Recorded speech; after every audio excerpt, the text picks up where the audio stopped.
Hi guys, I am back on YouTube. Vlogging का time नहीं मिल रहा है। मैंने सोचा तो था डेली या एटलीस्ट 2 से 3 बार हफ्ते में व्लॉगिंग करूँगा, but it's not easy. Morning में वर्कआउट हो जाते हैं, इवनिंग में रेगुलरली हम हॉस्पिटल ही जा रहे हैं। अब मॉर्निंग में वर्कआउट्स के टाइम पे अच्छा खासा टाइम लग जाता है, अराउंड 1 तो वहीं बच जाते हैं, तो 2 बजे फिर हॉस्पिटल जाना पड़ता है। That's why we not getting enough time, but I am trying my best now. अभी थोड़ा रेगुलर करने का ट्राई करेंगे। एंड अभी मैंने अपना रूटीन चेंज किया है जिम का। We are training now chest, back and arms and then legs and shoulders.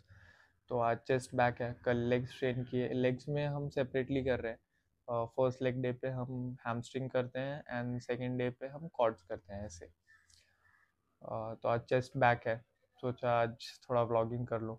अभी शाम में जाना ही है हॉस्पिटल, बट एंड हॉस्पिटल में पेशेंट्स भी अभी बहुत अच्छे आ रहे हैं। There are different patients. अभी तो मैं ऑलरेडी लेट हो गया हूँ, अराउंड 10:30 बज गए हैं। जल्दी से जिम भागता हूँ, वहाँ पे मिलते हैं। I try to shoot the entire workout today.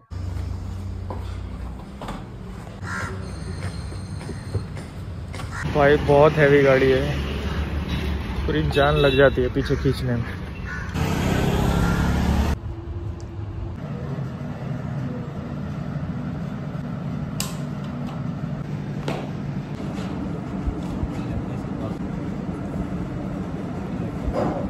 Farm है मतलब। हाँ, कितने रूम्स हैं? एक ही है। एक रूम का 10 लाख? 1000 स्क्वायर फीट है वो, 1000 स्क्वायर फीट। उसका नीचे का पूरा प्लेंथ बनाना है, रूफ बनाना है, इसमें तो दीवारें सब, बनानी हाँ, है। बेडरूम, हॉल, किचन वगैरह सब दिख रहा है। तो उसका प्लान बहुत ये है, बहुत ओल्ड है। तो सिर्फ ऐसे ही मतलब एक उसमें स्पेस में सब कुछ बना देगा डायरेक्टली? ये देखना मेरा फ्लो प्लान, मेरा थोड़ा वेस्टर्न है। तो घंटा समझता नहीं भाई तेरा क्या को। मैं एक वॉशरूम है, किचन में वॉशरूम कौन देता है? Powder. I don't think so. कैसा होगा ये वर्कआउट? क्या? उसके तूने किचन में बाथरूम दिया नहीं, हुआ है इट्स भाई, ओके। क्या समझूंगा? अरे तो ये चल, हाँ ऐसे बोलना सीधा चैट जीपीटी से। समझ रहे हो? नली निहारी नहीं अच्छी लगती वो, चूतिए। झटक के दिया था उसने पूरा। कितना ग्रेवी मस्त में लगता होगा भाई वो। कीमा पाव गेम।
तो अभी वर्कआउट करके आ गए हम, एंड अभी 12:30 बज रहे हैं अराउंड।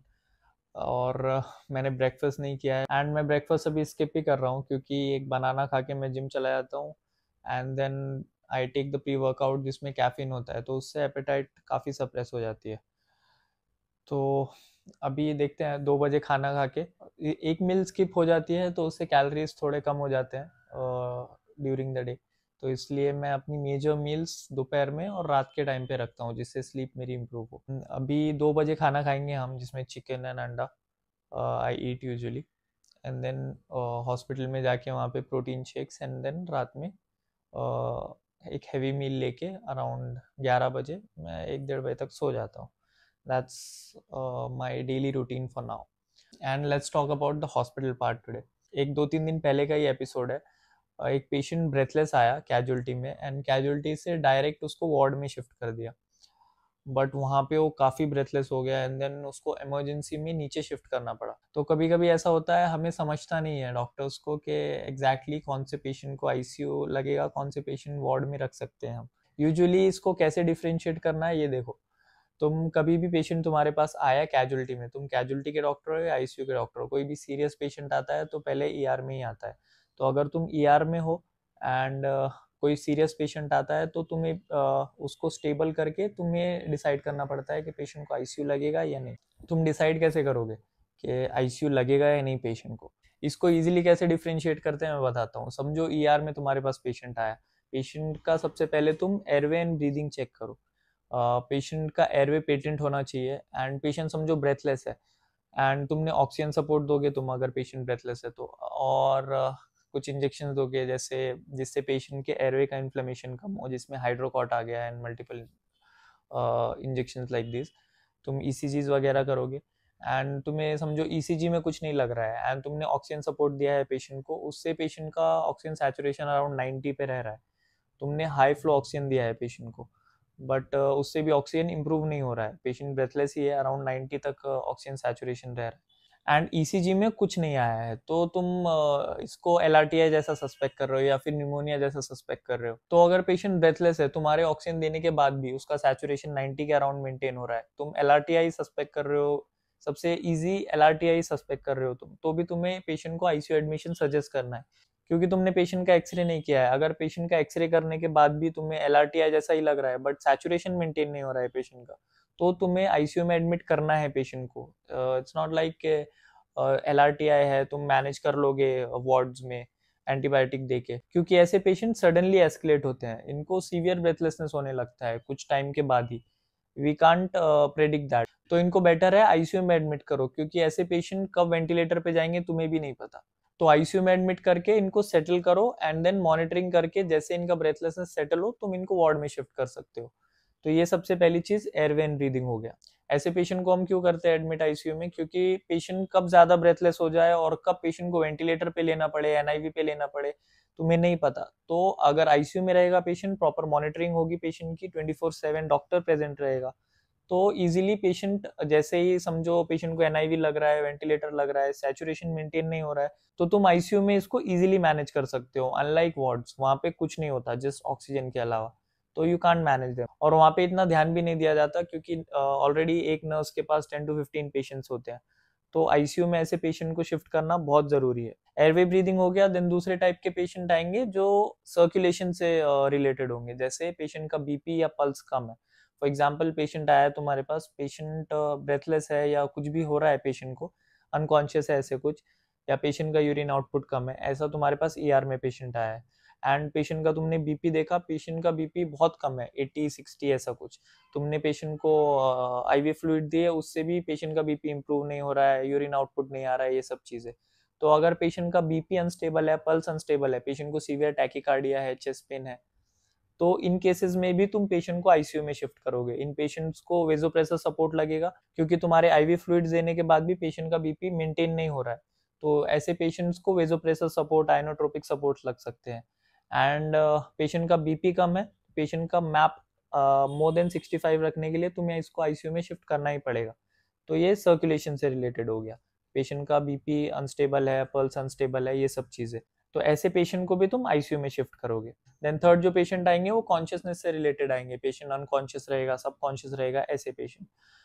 समझो पेशेंट आया, उसका जीसीएस तुम्हें 8 लग रहा है, 8 to 10 ऐसे लग रहा है, या लेस देन 8 लग रहा है, ऐसे पेशेंट्स को भी हमें आईसीयू में शिफ्ट करना है, क्योंकि पेशेंट का कॉन्शियसनेस अच्छा नहीं है, पेशेंट न्यूरोलॉजिकली अच्छा नहीं है, तो हमें ऐसे पेशेंट्स की मॉनिटरिंग करनी पड़ती है, न्यूरो मॉनिटरिंग, पेशेंट्स के स्कैन करने पड़ेंगे, पेशेंट को कुछ सीवीए आया है या नहीं, कुछ सीवीए का एपिसोड हुआ है या नहीं, ये देखना ज़रूरी है।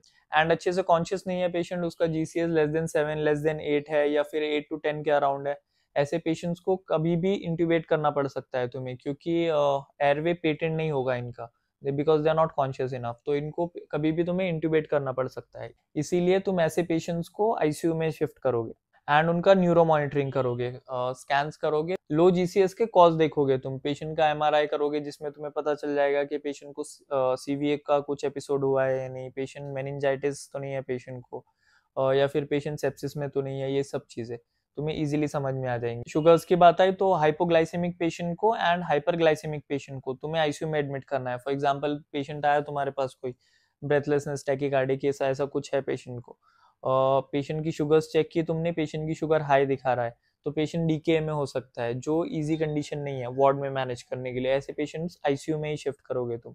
देन अगर पेशेंट की लो है शुगर तो तुम D25 तो दे दोगे ईआर में, लेकिन बहुत सारे पेशेंट्स को मल्टीपल हाइपोग्लाइसेमिक के एपिसोड होते हैं, तो ऐसे पेशेंट्स को भी तुम मॉनिटरिंग के लिए आईसीयू में ही शिफ्ट करोगे फॉर अराउंड 24 आवर्स।